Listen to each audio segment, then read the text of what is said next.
So how we doing, guys? So this one is going to be shorter and different from the usual sort of episodes that we do. More so because we've already diagnosed this one off camera, and with the way that this fault's kind of came about, I thought it would be interesting to film why it's happened and how the actual system works. So yep, so this might only be maybe 10 minutes long max. It might not be for everyone, but let's crack on with it. So this little focus here, we've been asked to attend this because the LED portion of the tail lamp is not working. Now you can see the customers there's cut that, just they've been in about it. So we attended this last night and we were that close to downing a faulty body control module. And the reason for that is because the output from the body control module was non-existent. We had an output for the offside rear, but the near side rear didn't have an output. And one check that we nearly didn't do would have caused us to falsely sort of diagnose this car. Luckily enough we did do that check. It was maybe about 6 o'clock last night that we were on this vehicle. We were on it for maybe about an hour and a half, but yeah, it was getting late and we were ready just to down a BCM. But let me show you why this check is vital before condemning a computer. So it's a bit of a mess under here. There's been wires and that chopped and repaired. You can see that wee yellow heat shrink in that there. Don't know what that's about. But the output wire for the near side tail lamp, I am connected in at the moment.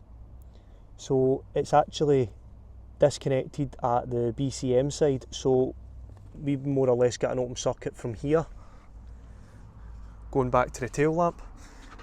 This is just for testing purposes only though. We've caused that open circuit. Now, when this circuit was connected up, we were back probed into the violet and green tracer, and there was no output from the BCM itself. And the reason there wasn't any output from the BCM was because this circuit had a short to ground.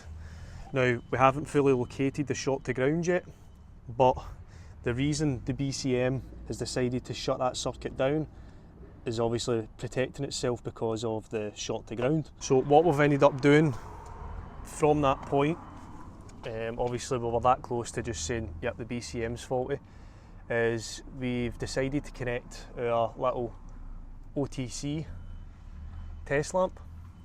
And the way that we've got that connected is just your usual way to find a short to ground, is we've got it connected on the battery positive, you can see there, and that lead just runs in to the door card, and that just provides an extension for our test light. Now, the fact that we've got that connected up to a positive, that will then run through the test light, and if we have got a short to ground through this wire that we're connected to, then the test light will light up. So what I'm going to do now is just connect up our test light to that positive, and I don't know if you'll see it, we're not using a H7 bulb or anything, we're just using a test light there, but hopefully, well, the camera's not actually, yeah, you can see the test lights lighting up. If we were to put a H7 bulb in there, obviously it'd be a lot brighter, but we're just using a low current test lamp for this. So what's effectively happening is that positive that's going into the test lamp, then we've got the wire that we've connected to, which is the output wire from the BCM. That then runs along here, comes out there, and then goes back towards the tail lamp itself. Now obviously, to rule out any sort of short to ground in the tail lamp or the lamp that's just above me here, we've disconnected. So we've obviously disconnected the actual lamps itself. That one's already been cut, so we can rule that out. We're going to obviously need to repair that. So we know that the short to ground is in the wiring and it's not in one of the consumers on the circuit. So how do we find a short to ground? without ripping everything apart too much. So we've just moved our test lamp right to there, and the way that we found this shot to ground is just literally locating the harness and just giving it a slight bit of movement. And if we come to this side, I'll get this seatbelt moved out of the way. So I've just moved that out of the way a wee bit just so you can see that the test light is actually lighting up. Now if I move this harness here ever so slightly, just jiggle it, I'll zoom you in, you can light up, see that the shot's away and the shot's back. So just by literally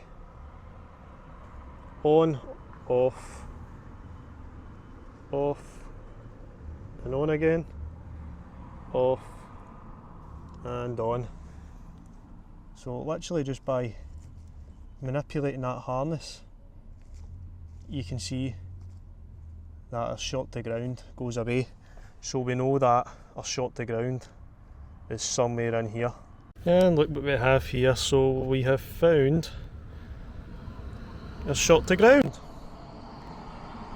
And we've actually got the broken wire right there. Hopefully zoom in on that a bit better. But that's just been shot across. You can see the charred sort of area. I think the rest of the cable's alright.